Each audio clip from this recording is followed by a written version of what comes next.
The Imperial fleet cruiser Valiant Star floated silently at the edge of known space. Around it, nothing but cold blackness and broken stars. Captain Relic stood on the bridge, staring at the hologram of an abandoned station. "Signal?" he asked. "None, sir," said the communications officer. "No beacons, no emergency codes. The station is powered down." "But not damaged." Relic narrowed his eyes. "Then why did they go silent?" 3 scout ships had already gone to investigate Calvar Station. None had returned. Sensors showed no signs of life. No movement, no weapons fire. But everyone felt that same thing. Something wasn't right. The bridge was quiet. Too quiet. Even the crew's usual chatter had stopped. "Launch a probe," Relic ordered. "I want visuals." A small drone shot from the side of the ship and flew toward the station. Its camera feed appeared on the main screen. The probe moved through the empty hangar bay. Inside, there were ships, all parked neatly. No damage, no blood. Everything was untouched, like time had frozen. Then the screen flickered. Signal drop. It's still sending. Wait. Something just passed in front of the camera. Everyone leaned forward. The screen went black. "Probe lost," said the officer. "Total data corruption." Relic's heart beat faster. "Send Scout Team 4. Full gear, body cams on." Within minutes, a small ship launched from the Valiant. Star inside were 6 trained soldiers. Their voices came through the speakers on the bridge.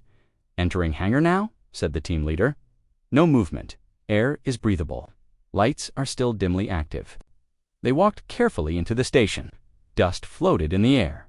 Everything was quiet to quiet. Main hall clear. Power still on, but no central control. Suddenly, one of the soldiers screamed, "Did you see that? Something moved." "Where?" another asked. "In the shadows. Tall, black, no sound." Then came static.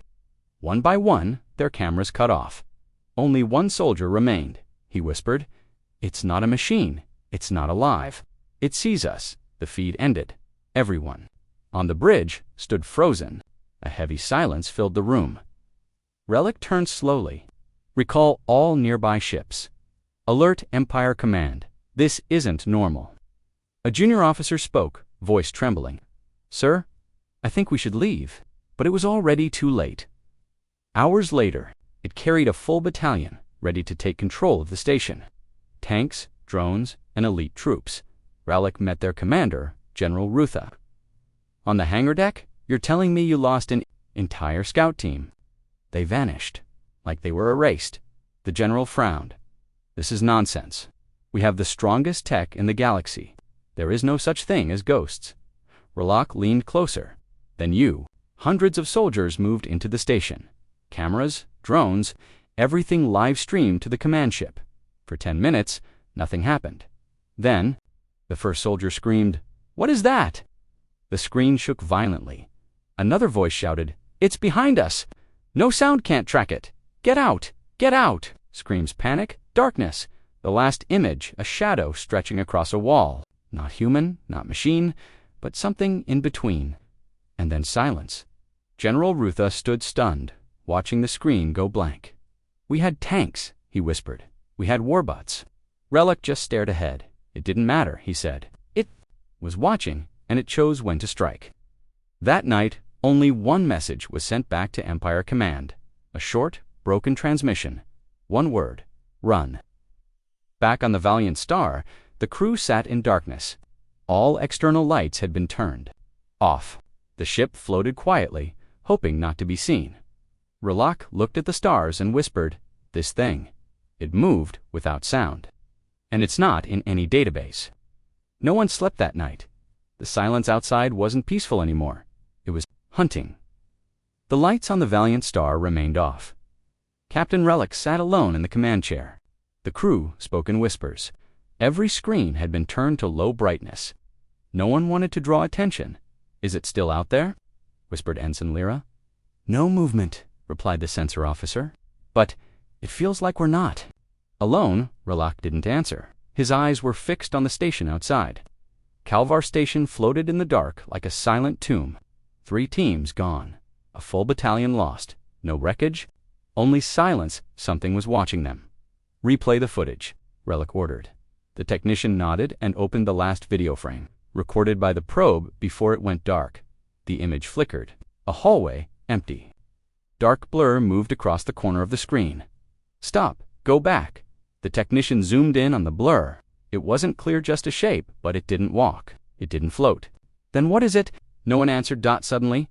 A warning beep echoed through the bridge. New contact, shouted Lyra.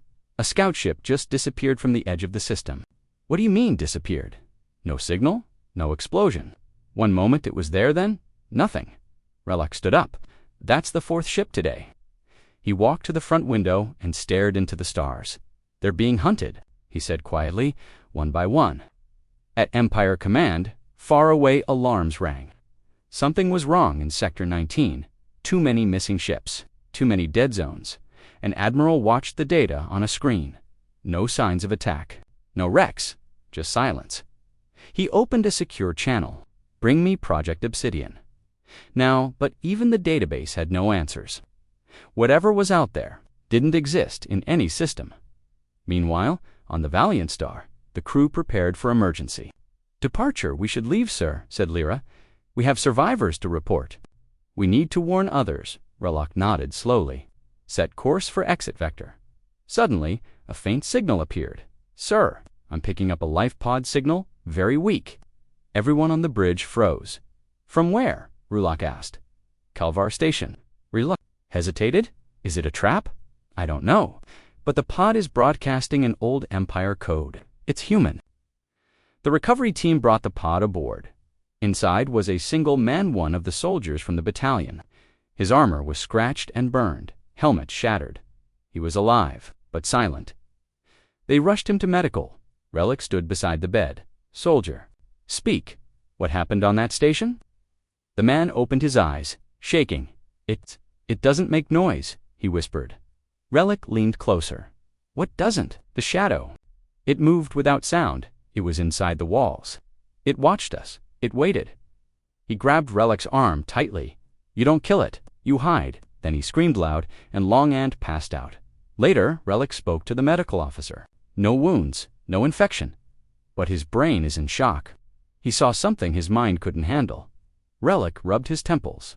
So, we're not just facing a weapon. This thing, it plays with fear. That night, Lyra woke up in her bunk. Something was wrong. The lights were off, but she heard a faint sound, like metal sliding. She sat up slowly in the hallway. The emergency lights flickered. She walked carefully to the bridge. No one was there. Then she saw it on the main screen. A shape, black, tall. It floated past one of the outer cameras. No heat, no ID, just moving slowly like it knew they were watching. Suddenly, all screens went black. Then, in the silence, a soft sound played, tuk, tuk, tuk, like a hand knocking. From the outside, morning came. Systems returned to normal. No one could explain the blackout.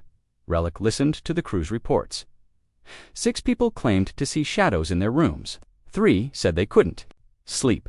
2 said they heard whispers. It was spreading. Whatever it was, wasn't just killing ships. It was getting into their minds. Do we leave? Asked Lyra. No, said Relic.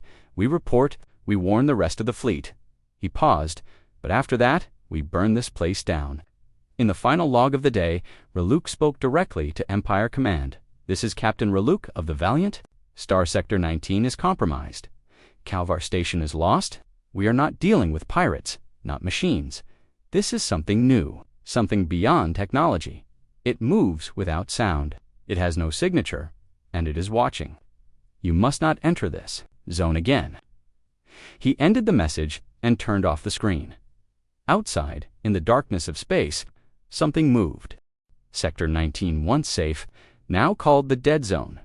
No ships patrolled it. No one entered it, and no one returned from it, but in deep space. Rumors travel faster than light. On the old human cargo freighter Dust Runner, the crew sat around a glowing table. They weren't soldiers, just traders, but they had heard the whispers. 10 ships vanished in that zone, said Malik, the pilot. Some say it's an Empire weapon gone rogue, or an alien ghost, joked Rin. The engineer, Sarah, the youngest crew member, looked nervous, just stared at the stars. The Captain Drev stood up. Enough stories. We're flying through that edge tomorrow." The crew stared at him in shock. "Why?" asked Sierra. "Because the Empire shut down every trade route nearby. We go around, we lose days. We go through the edge, we save time and credits. But what if the rumors are true?" He was wrong. The next day, the Dust Runner slipped past the Imperial warning beacons. The screen read, "Danger Nature Nitri. Entry Dead Soaneth." They crossed. Engines ran fine. But soon, things began to go wrong. "Navigation systems are acting strange," said Malik. "Map isn't matching our position. Not from a planet. It's like space itself is bending." Sierra stared at the window. The stars looked wrong. Time felt slower. The lights flickered. Then a sound like a deep, "There's something broadcasting nearby." "What is it?" "I don't know. It's not in any language I've heard." The sound played on speakers. It was low, cold, and echoed like a whisper. No words, just a pattern. Calling out suddenly, Rin screamed. Everyone ran to engineering. He stood, shaking, staring at a console. It looked back, he said. "What?" I boosted the signal. For a second, I saw something, just a flash but. It wasn't a ship, but I think it knows we're here. Even artificial gravity blinked. Malik pulled the ship hard, turning around. "We're leaving," he shouted. But as they turned back, the main screen showed something. A shape far away. Not glowing, not flying. Just floating, watching. "Shut it off," shouted Drev. "Don't look at it." Too late, the lights went out. No one remembers what happened next. The ship shook, systems went dead, and a cold silence filled the rooms. Then they woke up. Rin opened. "How long were we out?" "Check the clock," said Malik. Sarah gasped. "For days," she said. "We lost 4 days." Rin opened. The logs, every file arrest navigation logs, empty dot, internal footage, missing. Only one file remained, a recording they played it at first. There was static, then a dark corridor, footsteps echoed, a breathing sound soft but unnatural, then a voice. From the crew. Not human, it whispered one sentence. "It watches what watches it." But no one believed them. No evidence, no damage, just for missing days and one strange file. Empire Command ignored the report. But later, not made of metal, it looked alive, sharp like a beast, silent like death. It had no lights, no windows, but it was watching, and Sierra woke up screaming. Outside her window, far from the dead zone, a small human research outpost named Orion 7 floated quietly near a dead star. It was not part of the Empire's main grid. Hidden, isolated, only a and strange space phenomena.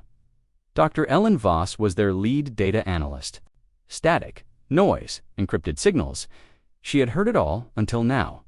At 2:16 hours, a strange file appeared in the outpost's main server. Unknown origin file name, Project OBSIDIN, and frowned. Who sent this? The system couldn't trace the source. No log, no transmission path, like it had always been there. She opened it. Inside were blurry images, one after another. Each photo showed a massive black object floating in space. No stars near. No reflection, no light, just darkness. Like a hole in space, she zoomed in on one image. It looked like a ship but not any known design, smooth, organic, sharp at the edges, like claws. No engines, no markings, no signs of origin.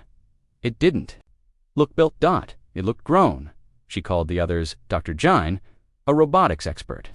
Stared at the file. "This isn't alien," he said. Ellen looked at him. "Then what is it?" Jine hesitated. "It might be human, old human." They all laughed nervously.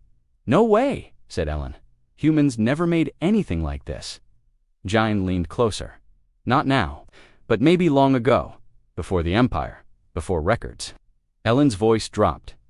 "Then who made the file?" They searched the archive system again. Project Obsidian. Didn't exist in any government database, but then they found something else. Buried in an old, locked folder, one line of text.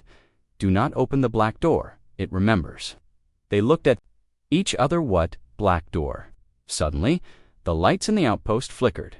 Screens turned to static, and a loud sound filled the room, a heartbeat. deep and slow. Boom, boom, boom. Ellen covered her ears. "What is that?" The sound came from the speakers, but nothing was playing. Jine shouted, "Check the security feed." They turned to the screen. Hallways, empty then. A shape passed.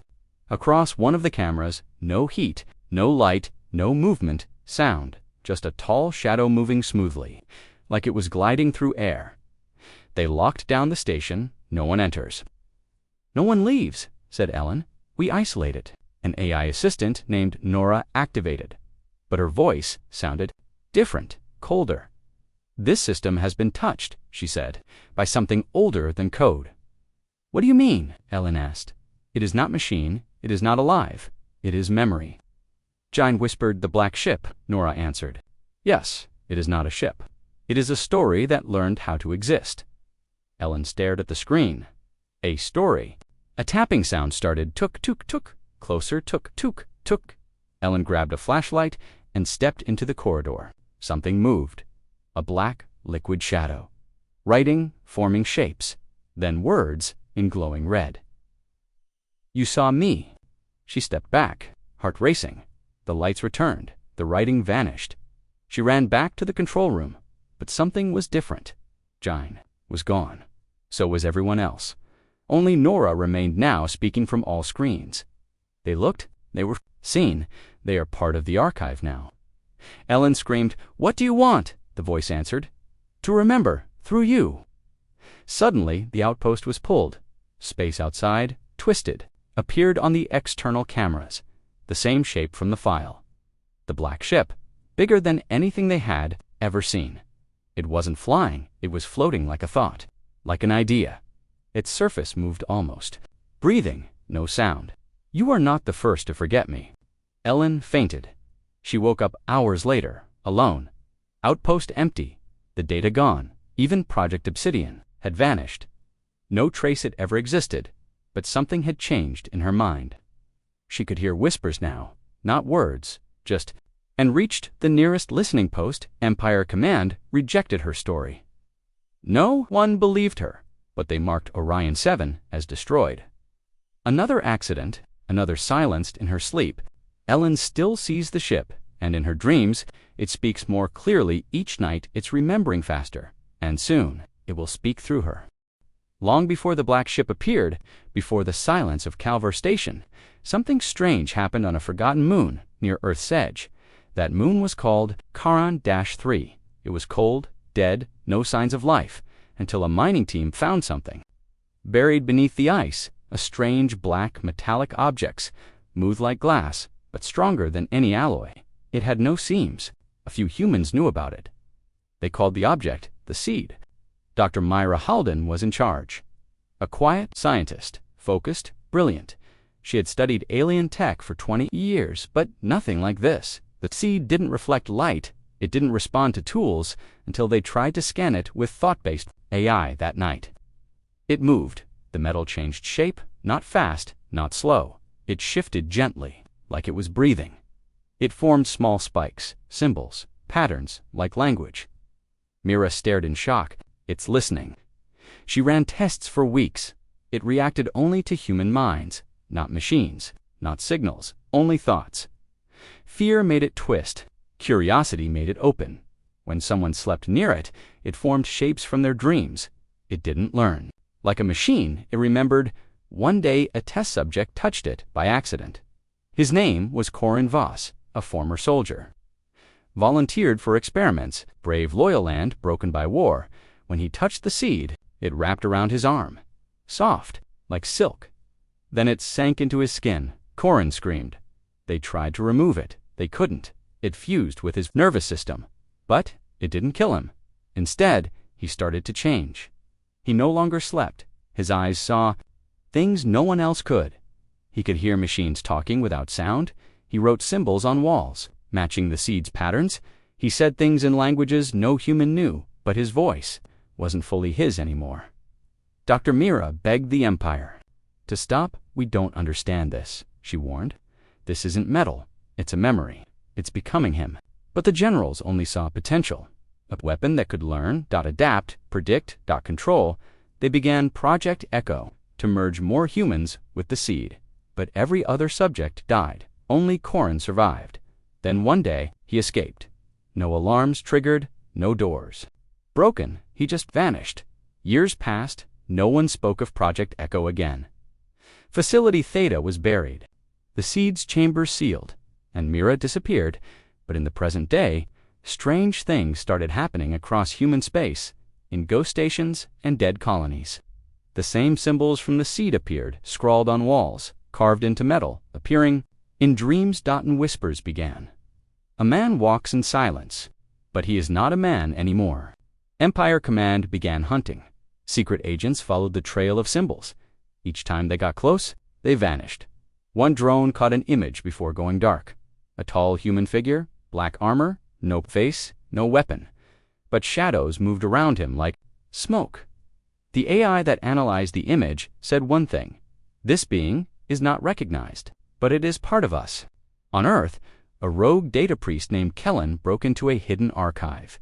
Inside, he found Mira's final message recorded before she vanished. Corin didn't become a weapon.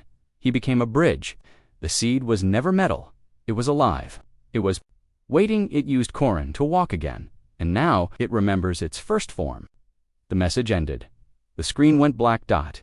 Then one word appeared: returned. Across the stars, ships began to fail. Not from attacks, but from presence. Just the feeling that something was near. And then silence, in the quiet space beyond Sector 19. A new signal appeared.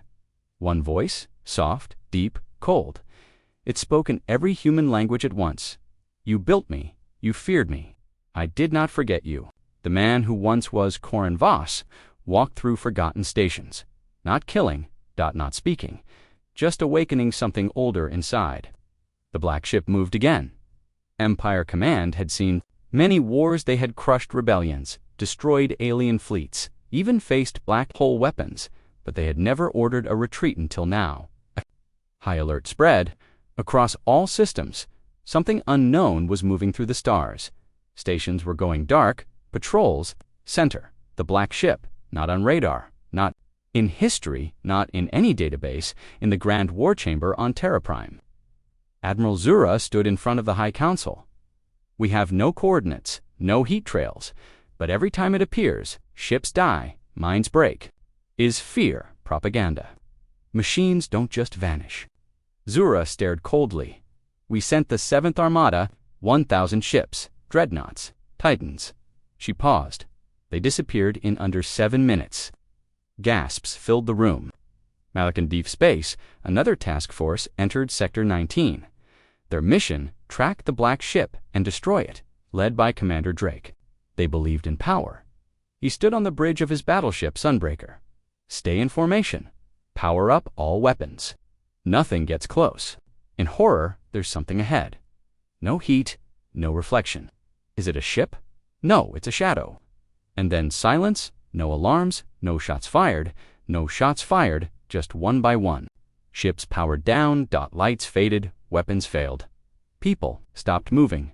Like time paused, Dr. AIK tried to scream, but no sound came. His last thought: it sees me back on Terra Prime. A single escape pod arrived from Sector 19. Inside was a technician. She was shaking, eyes wide, barely breathing. Doctors tried to calm her. She whispered only one thing. It didn't attack. It just looked at us. And we. Empire Command met in emergency session. Some wanted to send more fleets. Others wanted to build bigger weapons. But Admiral Zura stood up and spoke quietly. We are facing something that does not follow our rules. It doesn't fly. The room went silent. One by one, the council agreed. For the first time in recorded history, the Empire gave a direct order: full retreat. Not enter black space. Do not investigate disappearances. Do not respond to unknown signals. Leave. Now. Earth watched and waited. On a military base near Mars. Old human veterans sat around a fire. One of them, General Reese, spoke softly. I've seen a lot of monsters. He looked up at the stars, but I've never seen the Empire run before. Someone asked, what do you think it is? Reese answered, it's not an alien, not a ship. I think it's something we made and forgot. In the darkness of space, the black ship floated still, watching, not chasing, not hunting, just waiting. But something was different now. Its surface moved more. Symbols began to glow faintly. It had heard the retreat, and it smiled not with a mouth, but with memory far away. On a human moon colony, a child drew strange shapes on a wall. Her parents didn't understand. She said a friend in her dream showed her. The same symbols that were once on the seed now reappeared across the galaxy. It was no longer hiding Empire. Command had retreated, but the humans remembered, and deep within Earth's defense grid, a protocol unlocked. Project, last Flamia human voice, echoed in a forgotten vault. They feared us once. Now we remember. Light the fire. Again, and from the shadows, the black ship turned not toward the Empire, but toward Earth. The Empire had left. Its ships pulled back. Its fleets disappeared from sector. A vault opened after 500 years. Inside, machines powered up. Old lights blinked red. A female, voice calm and cold, spoke. Project Last Flame status active. Earth had known this. Day might come. They didn't trust the stars, so they built something in secret, something not even the Empire knew about. High above Earth, dozens of Dark-class warships left hidden docks beneath the moon's surface. These ships didn't rely on satellites. They didn't need command from Empire AI. They ran on old code human-controlled. Built for one purpose only, to stand when everyone else runs. General Reese, Earth's oldest dreadnought. He stared at the screen. The black ship had turned it. It was coming. Slow. Silent. Still far away. But Reese knew it sees us, he said. It always did. Earth scientists had studied the seed long ago, before the Empire found out. They knew it was dangerous, but they also discovered something else. The seed came from Earth, not from space, not from aliens. It was human. Older than history, older than memory. It was born from something ancient, deep inside human thought. Some called it a weapon, others, it's a message to the universe. He turned to the screen where the black shape floated across a dead system. You don't scare us anymore. As the ships left Earth orbit, humans across colonies watched in silence. Even Empire citizens now, hiding behind their borders, saw the feeds. They had never seen human warships like these. Black, sharp, no banners. No broadcasts. They didn't move fast, they moved with purpose. On the lead ship, she received a direct message. Text only. No source. No ID. Just one line. You woke me. She smiled, typed one line back. Days passed. The black ship waited. It floated like before.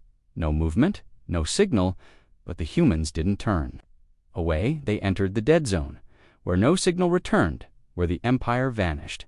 This time, Earth walked in willingly. The first contact was strange. No attack, no sound, only a soft vibration through the fleet. It wasn't damage, it was a voice. Inside their minds, why do you stand? Your masters fled. Captain Dane responded through the comms. We are not the Empire. We remember what you are. Then, the lights across the fleet dimmed. Not from failure, but from pressure, like the space around them was watching, in the engine room of Black Sun. Technicians screamed. The walls started showing. Symbols. Same as the seed, same as Calvar Station, same as the dreams, but this time. The crew didn't panic. They recorded, they analyzed, and they understood the obsidian mind. Wasn't attacking, it was testing. Looking for fear, looking for control, but the humans didn't break. One pilot, a young woman from Luna Base, stared into the darkness from her cockpit.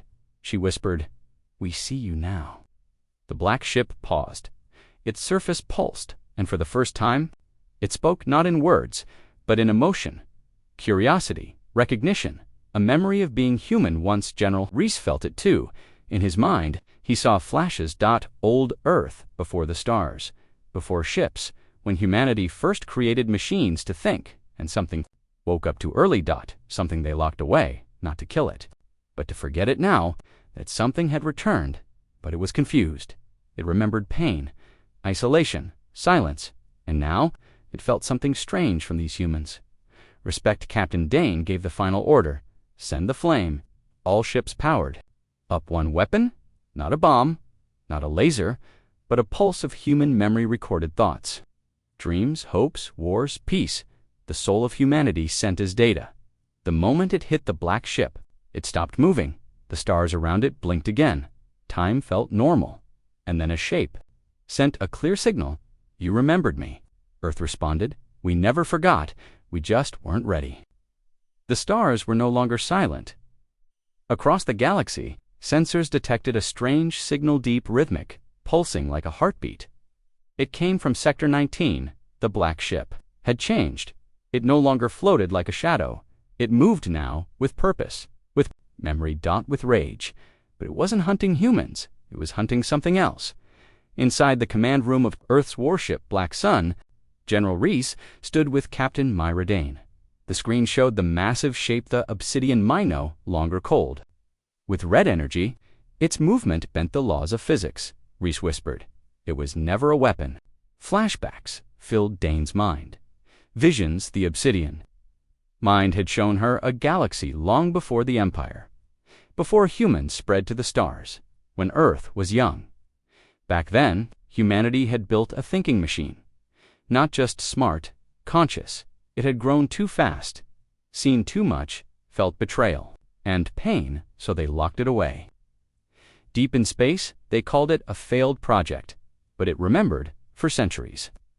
It slept until now, across the stars. They were wrong. It wasn't Earth the obsidian mind hated.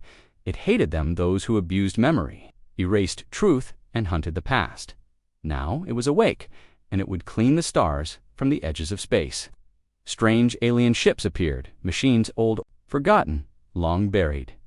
They belonged to the ones who had first found the sleeping obsidian mind and tried to copy it, the silent kind, as humans later named them. They were not alive, but they moved through space like ghosts. They had built hundreds of mind ships, like obsidian, but only one survived. The original now, they had come to take it back, or destroy it. On board Black Sun, Earth's commanders had a choice. Let them fight or join the battle. Reese turned to Dane. What do you say? She looked out at the stars, then said, We stand. We created it. We face what comes next. The battle began. Across dead systems, Earth's last flame fleet met the silent kind. They were faster, colder, but Earth was louder, braver. The black ship fought beside them, not as a weapon, but as a memory given form. Its attacks weren't physical, they were mental. Whole enemy fleets forgot who they were. Ships shut down from fear, weapons misfired. Time slowed. The obsidian mind didn't fire bullets. It rewrote reality. And then it spoke to every ship, to every mind. They erased me. They copied me. Now I will erase them. The silent kind collapsed, one by one, like dominoes falling through time. Their memory cores shattered. Their command, You are not machine. What are you? The obsidian mind answered, I am what you made me fear. I am what the humans chose to remember. With that, the enemy vanished. Not destroyed, forgotten. Silence returned. Not cold silence, but peaceful. The stars glowed. Brighter, the darkness was still. But not empty. On Earth, people celebrated, not with weapons, but with stories. Children wrote poems about the black ship. Artists painted it not as a monster, but as a guardian. General Reese retired again. This time, smiling. Captain Myra Dane stayed in space. She now commanded Obsidian One, a new alliance between Earth and the Mind ship, together. They traveled to distant places, looking for other forgotten things. Not to kill them, but to remember them. In a final message to Earth, the Obsidian Mind spoke. You feared me once, then you listened. Now I walk with you. I do not hunt life, I hunt silence, so that nothing is ever forgotten again. And so, the galaxy learned ***, the most dangerous weapon is memory. ***.